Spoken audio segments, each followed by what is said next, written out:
back in 2020, I think I wrote a piece called "The Party of Normal People," and it was basically just saying, look, the future doesn't actually belong to these crazy wokesters. It doesn't even belong to guys like me who write right-wing takes online because we're also too brain rotted from the internet.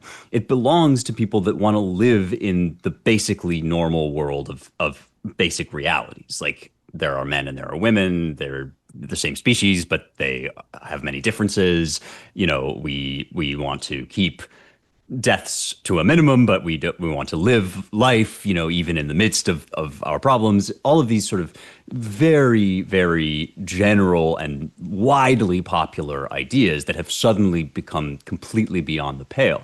And what I think is so interesting about the Naked Gun nostalgia and the Sydney Sweeney nostalgia for like the Brooke Shields era, and even Eddington to a certain degree, is like the thing that's being harkened back to is not actually trad. Like it's not even trad. It's Right. not, like Homestead Cottage where we churn our butter and like Pa comes in with the hides from the farmstead. It's like, 1980s American culture. And that culture Top was Gun. itself, yeah, Top Gun, exactly. It was like full of sex. It was full of violence. It liberated in all of the ways that at the time the left was arguing for.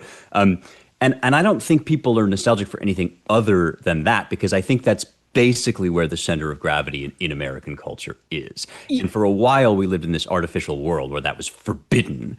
But now you're having people, young people especially, who haven't been here for all of the deranged fights that we've been having. They're looking around and being like, "But wait, this City Sweeney ad, I don't get what's wrong with that. Like, explain to me what's wrong with that."